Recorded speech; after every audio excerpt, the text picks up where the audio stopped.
Assalamualaikum warahmatullahi wabarakatuh. Perkenalkan, kami dari kelompok 4 akan menampilkan video teknik behavioral dengan kelompok saya sendiri, Cici Lisdenia, dan rekan saya. Saya Bella Vitasari. Saya Lara Yunika Fitri. Saya Kaila Mediana. Saya Melika Rizky-Kasari. Mohon menyaksikan video kami lalu berikan kritik dan saran. Selamat menyaksikan. Bye.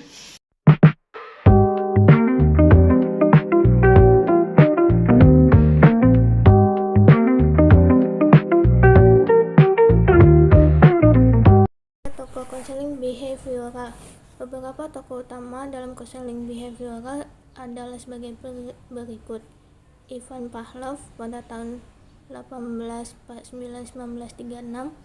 Pavlov adalah seorang psikolog Rusia yang terkenal dengan penelitiannya tentang kondisionik klasik yang menunjukkan bahwa perilaku refleks dapat dipelajari dan dibentuk melalui asosiasi antara stimulus dan respon. Yang kedua, John B. Watson pada tahun 1878-1958. Watson adalah seorang psikolog Amerika Serikat yang dianggap sebagai bapak behaviorisme, yang menekankan bahwa psikolog harus berfokus pada studi tentang perilaku yang dapat diobservasi, sementara pemikiran dan perasaan tidak bisa diukur secara ilmiah. Yang ketiga, sejarah B.V. Skinner pada tahun 1904-1990. Skinner adalah seorang psikolog Amerika Serikat yang merupakan tokoh penting dalam konseling behavioral. Ia mengembangkan teori perilaku operan yang menekankan pentingnya konsekuensi dalam membentuk perilaku individu. Pendekatan Skinner berfokus pada penguatan dan penghukuman dalam bentuk dan mengubah perilaku. Yang ketiga, Albert Bandura pada tahun 1925 sampai sekarang. Bandura adalah seorang psikolog sosial Kanada Amerika yang mengembangkan teori belajar sosial atau social learning theory, yang menekankan bahwa perilaku individu dapat dipengaruhi oleh pengamatan dan model yang ada di sekitarnya.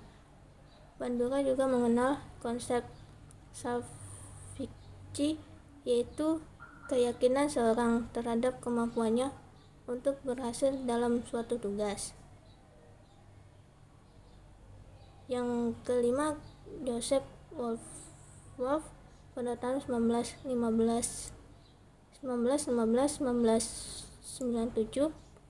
Wolf adalah seorang psikiater dan psikoanalisis Afrika Selatan yang mengembangkan pendekatan terapi perilaku yang dikenal sebagai systematic desensitization. Pendekatan ini digunakan untuk mengatasi kecemasan dan fobia untuk menghadapi individu secara bertahap pada situasi yang menakutkan, sambil memberikan teknik relaksasi. Selanjutnya, kepribadian individu menurut model konseling behavioral. Menurut model konseling behavioral, kepribadian individu yang sehat ditandai oleh beberapa karakter atau sifat yang dianggap positif dan adaptif. Berikut adalah beberapa ciri kepribadian individu sehat menurut model konseling behavioral. Individu sehat, yang pertama, adaptabilitas, yaitu individu yang sehat cenderung memiliki tingkat adaptabilitas yang tinggi terhadap perubahan dan tantangan dalam kehidupan. Mereka mampu menghadapi situasi baru dengan fleksibel dan menyesuaikan perilaku mereka sesuai dengan kebutuhan dan tuntunan lingkungan. Yang kedua, resiliensi, yaitu individu sehat memiliki tingkat resiliensi yang tinggi, yaitu kemampuan untuk pulih dan bangkit setelah mengalami stres, kesulitan, atau kegelapan. Mereka mampu mengatasi rasa putus asa dan terus berusaha mencari solusi dan peluang baru. Yang ketiga, penguasaan diri, yaitu individu sehat memiliki kemampuan untuk mengontrol diri mereka sendiri, mengelola emosi, dan mengendalikan impulsivitas negatif. Mereka mampu membuat keputusan dengan bijaksana dan bertanggung jawab atas tindakan mereka. Yang keempat, empati. Individu sehat memiliki kemampuan untuk memahami dan berempati dengan perasaan dan pengalaman orang lain. Mereka peduli dengan kesejahteraan orang lain dan dapat memberikan dukungan dan perhatian ketika diperlukan. Yang kelima, keterampilan sosial. Individu sehat memiliki keterampilan sosial yang baik seperti kemampuan berkomunikasi secara efektif, mendengarkan dengan empati, dan berinteraksi dengan orang lain dengan cara positif dan ramah. Individu bermasalah. Kepribadian individu bermasalah menurut model konseling behavioral dapat ditandai oleh beberapa karakter atau sifat yang dianggap tidak sehat atau maladaptif. Berikut adalah beberapa ciri kepribadian individu bermasalah menurut model konseling behavioral. Yang pertama, maladaptabilitas, yaitu individu yang bermasalah cenderung memiliki tingkat adaptabilitas yang rendah terhadap perubahan dan tantangan dalam kehidupan. Mereka mungkin kesulitan menghadapi situasi baru dan cenderung menolak perubahan. Yang kedua, kurangnya resiliensi. Individu bermasalah cenderung memiliki tingkat resiliensi yang rendah, yaitu sulit pulih dan bangkit setelah mengalami stres, kesulitan, atau kegagalan. Mereka mungkin cenderung merasa putus asa dan sulit mengatasi masalah. Yang ketiga, ketidakmampuan mengendalikan diri, yaitu individu bermasalah cenderung memiliki kesulitan dalam mengontrol diri mereka sendiri, mengelola emosi, dan mengendalikan impulsivitas negatif. Mereka mungkin cenderung bersikap impulsif dan tidak bertanggung jawab atas tindakan mereka. Yang keempat, kurangnya empati. Individu bermasalah mungkin memiliki kurangnya empati terhadap perasaan dan pengalaman orang lain. Mereka mungkin kurang peduli dengan kesejahteraan orang lain dan sulit memberikan dukungan dan perhatian kepada orang lain. Yang kelima, masalah keterampilan sosial. Individu bermasalah mungkin memiliki masalah dalam keterampilan sosial seperti kesulitan berkomunikasi secara efektif, kurang mendengarkan dengan empati, dan sulit berinteraksi dengan orang lain dengan cara positif dan ramah. Teknik dan proses konseling behavioral. Konseling behavioral adalah salah satu pendekatan dalam konseling psikolog yang berfokus pada perilaku individu. Pendekatan ini bertujuan untuk mengidentifikasi dan mengubah perilaku yang tidak diinginkan atau tidak sehat melalui teknik-teknik tertentu. Konseling behavioral didasarkan pada prinsip bahwa perilaku seseorang dipengaruhi oleh pembelajaran dan dengan mengubah cara seseorang belajar, perilaku yang tidak diinginkan dapat diubah. Yang pertama, penguatan positif. Teknik ini melibatkan memberikan penguatan atau hadiah positif sebagai respon terhadap perilaku yang diinginkan. Penguatan positif meningkatkan kemungkinan perilaku tersebut akan muncul kembali di masa depan. Yang kedua, disentisiasi sistematis, yaitu teknik ini digunakan untuk mengatasi fobia atau kecemasan yang berlebihan dengan cara menghadapi ketakutan secara bertahap. Konseling ini secara perlahan dikenal pada rangsangan yang memicu kekuatan sambil belajar untuk rileks. Yang ketiga, teknik modifikasi perilaku token. Teknik ini menggunakan simbol atau token sebagai bentuk penguatan positif untuk perilaku yang diinginkan. Token ini dapat ditukar dengan hadiah atau hak istimewa tertentu. Yang keempat, kontrak perilaku. Teknik ini melibatkan membuat kesepakatan tertulis antara konselor dan konseling mengenai perilaku yang ingin diubah dan konsekuensi positif atau negatif yang akan diterapkan. Yang kelima, modeling. Teknik ini melibatkan keterlibatan konselor dan klien dalam memberikan contoh perilaku yang tidak sanggup klien lakukan. Sekian, terima kasih penjelasan dari materi saya.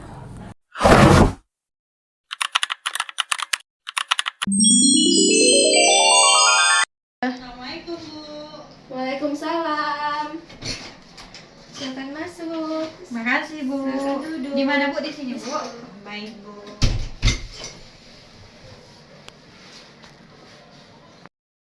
Selamat pagi Cici, senang bisa bertemu denganmu. Gimana perasaan kamu sekarang? Sedikit gugup Bu, tapi tidak apa-apa. Itu wajar kok Cici, terima kasih sudah mau datang berbicara. Boleh kamu ceritakan sedikit kenapa kamu merasa seperti itu? Jadi Bu, minggu kemarin kan saya ikut presentasi Bu. Terus pertama kali saya jadi moderator Bu. Saya gugup sekali Bu. Dari kemarinnya sampai saya nggak bisa tidur. Saya takut salah bicara Bu. Saya takut presentasinya gagal, terus membuat teman-teman kelompok saya harus mengulang lagi kan Bu. Terus pas hari H saya kan presentasi Bu. Setelah presentasi itu ternyata saya salah ngomong Bu. Saya kan sering tipe Bu. Lidah saya sering kayak apa ya Bu? Saya kayak putus-putus gitu lidah saya Bu. Terus jadi tertawakan sama teman saya Bu. Saya malu banget Bu. Saya merasa berkecil diri karena itu Bu. Baik Cici, Ibu paham banyak orang juga pernah merasa seperti itu, terutama saat di usia remaja. Tapi kamu tahu keberanianmu buat duduk di sini dan cerita itu sudah langkah besar dan Ibu bangga padamu. Terima kasih Bu. Jadi kita hari ini ada teknik baru. Kita akan menyesuaikan daftar situasi sosial yang menurutmu paling menegangkan sampai yang paling ringan. Dengan itu mungkin menyapa teman sebangku Bu. Yang paling menegangkan itu ketika saya berbicara di depan kelas Bu, karena saya takut salah bicara Bu. Bagus sekali Cici, jadi kita akan mulai dari yang paling ringan dulu ya. Menyapa teman sebangku. Setelah kamu berhasil, kita naik satu tangga ke atas, setuju? Iya Bu, saya bisa mencobanya.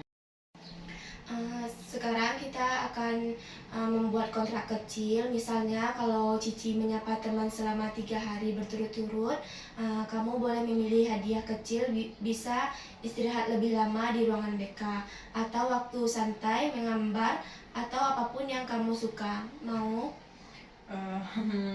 Boleh Bu. Saya suka menggambar Bu.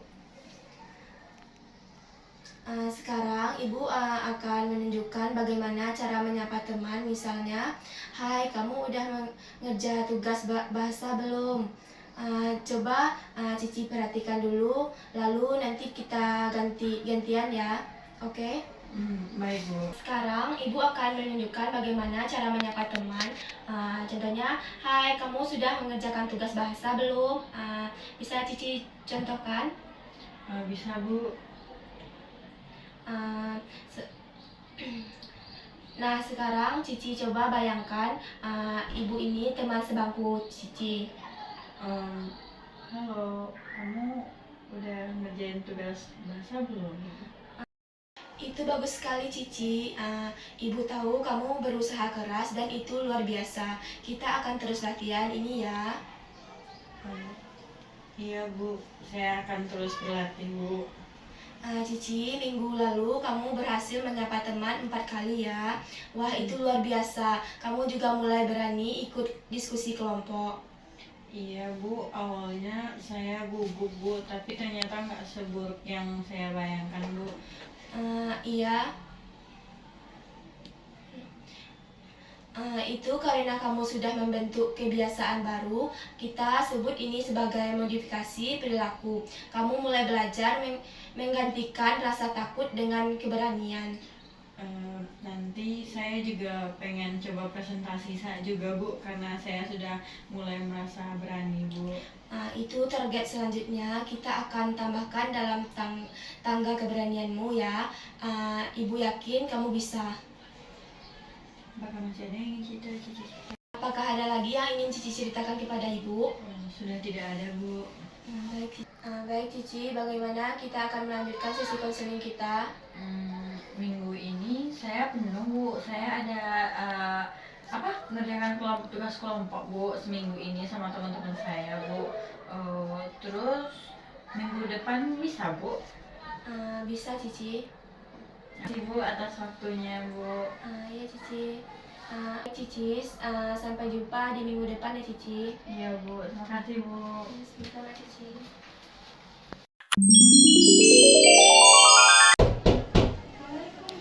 Waalaikumsalam. Masuk Ella, silakan duduk. Ya, terima kasih ya Bu.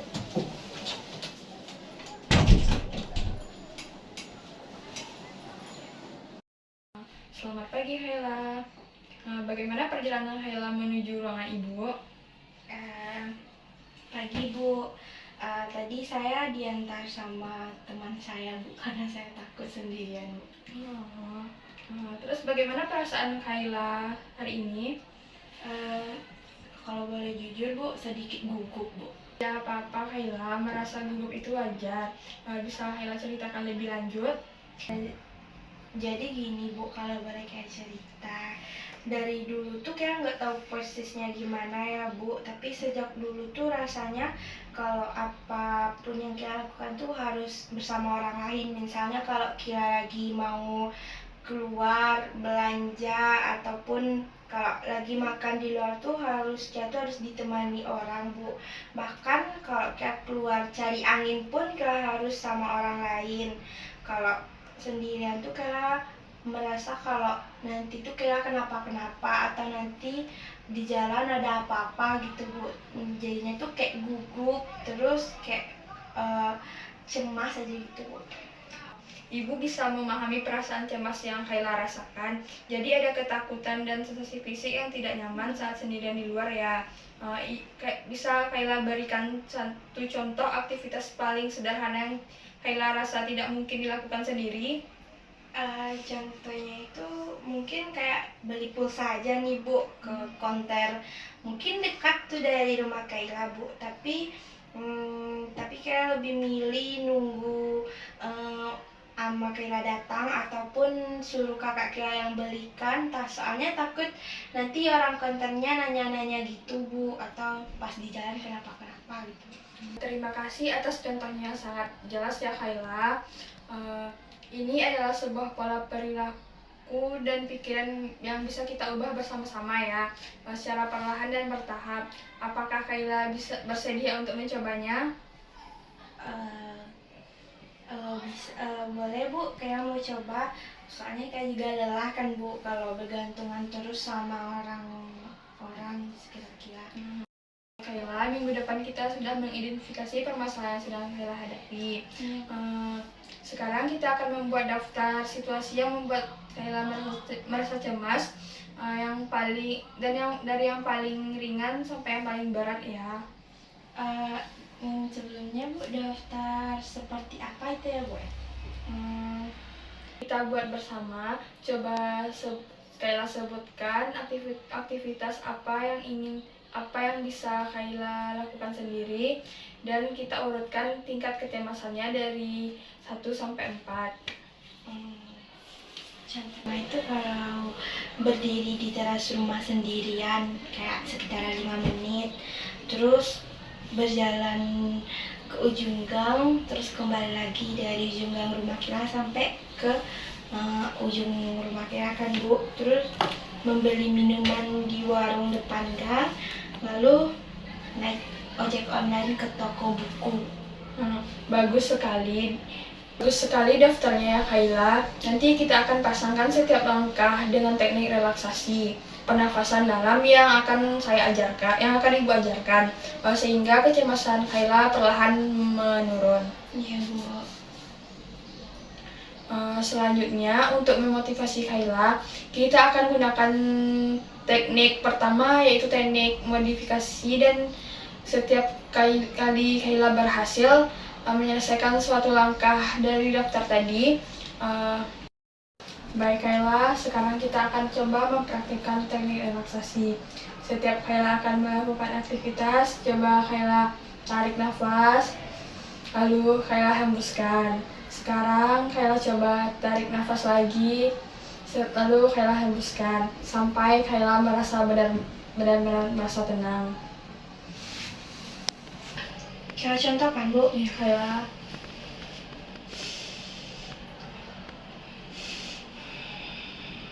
Oh iya Bu, rasanya kayak lega Bu.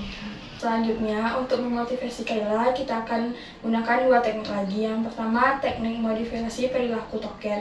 Setiap kali Kaila berhasil menyelesaikan suatu langkah dari daftar tadi, Kaila akan memberikan diri sendiri 1 token atau hadiah. Ngomong-ngomong, hadiah apa yang ingin Kaila berikan untuk diri Kaila sendiri jika sudah terkumpul dari poin-poin tersebut? Hadiah Bu. Kaila sudah lama sih Bu, pengen sekali membeli novel terbaru tapi belum sempat. Apa mungkin itu ya Bu hadiahnya? Ide bagus Kaila. Misalnya 4 token bisa ditukar dengan membeli 1 novel baru. Ini akan menjadi penguatan positif untuk setiap keberhasilan Kaila. Terakhir, kita tuangkan kesepakatan ini dalam sebuah kontrak perilaku. Kalau boleh tahu Bu, kontrak perilaku seperti apa itu Bu? Kayak kurang paham.